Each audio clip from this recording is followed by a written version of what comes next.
In the heart of Europe, amidst the ashes of a devastating war, a failed artist, a decorated but disillusioned soldier, would rise from obscurity to become one of history's most infamous figures. This is the story of how a nation, desperate for a savior, embraced a monster. How did one man, Adolf Hitler, seize absolute power, bend a sophisticated society to his will, and plunge the world into a cataclysm of unprecedented destruction? To understand the 20th century, we must first understand him.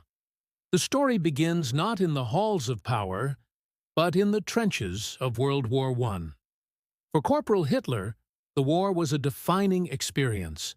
He saw it as a noble struggle, a crucible that forged nations. When Germany surrendered in 1918, he felt a profound sense of betrayal. Like many Germans, he couldn't accept defeat. They had been told they were winning.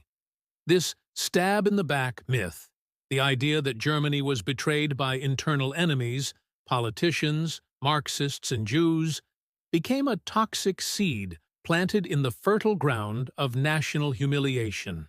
Post-war Germany was a nation on its knees. The Treaty of Versailles imposed crippling reparations and stripped Germany of territory and pride. The new Weimar Republic, Germany's first democracy, was plagued by instability. Hyperinflation ravaged the economy. In 1923, a loaf of bread that cost 250 marks in January cost 200 billion marks by November. People's life savings vanished overnight. In this chaotic environment, extremist groups on both the left and right gained traction. It was here, in the beer halls of Munich, that Hitler found his voice. He joined a small, obscure group called the German Workers' Party. With his fiery, hypnotic oratory, he quickly became its leader, renaming it the National Socialist German Workers' Party, the Nazis.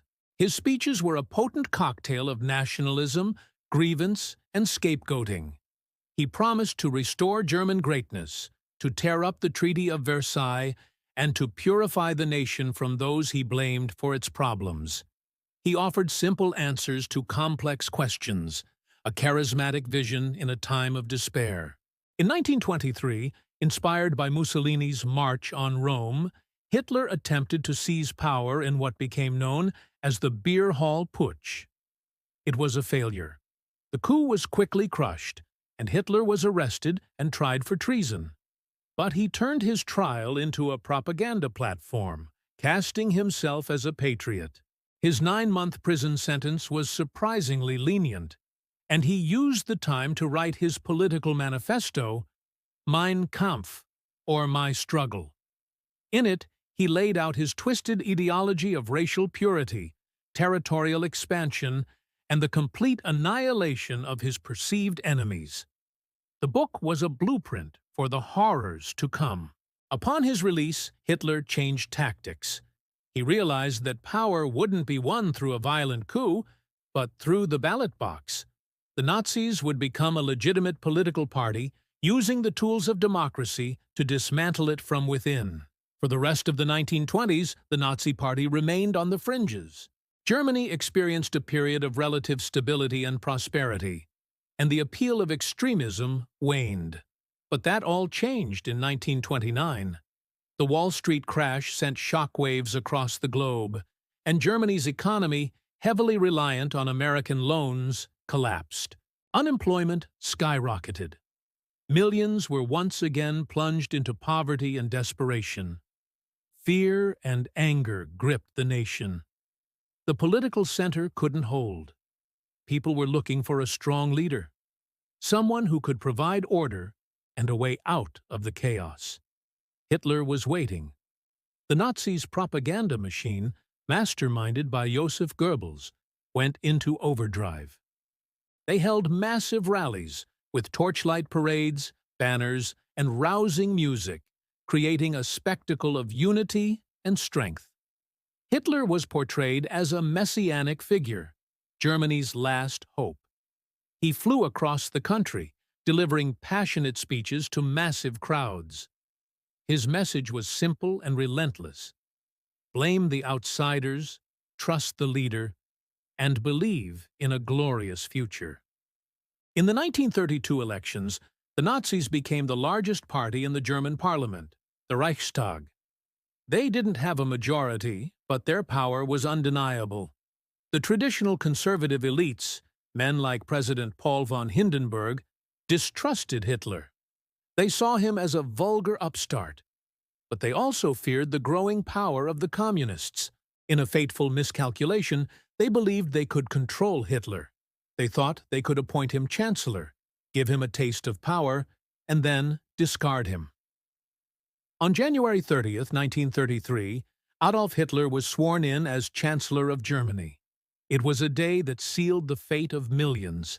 The conservatives who thought they could tame him would soon find themselves swept aside. Within weeks, a fire destroyed the Reichstag building. Hitler immediately blamed the communists, using the incident as a pretext to suspend civil liberties.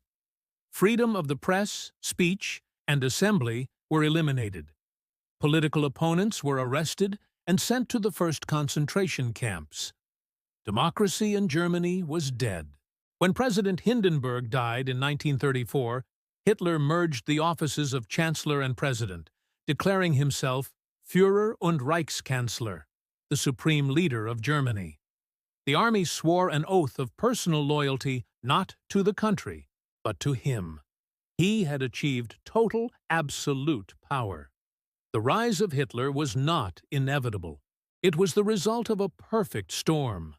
A devastating war, national humiliation, economic catastrophe, and political failure. It was driven by a man who masterfully exploited the fears and resentments of a wounded nation. He promised order, but delivered tyranny. He promised prosperity, but delivered war. The story of his ascent is a chilling reminder of how fragile democracy can be, and how quickly a society can descend into darkness when it looks for simple solutions and charismatic saviors in times of crisis.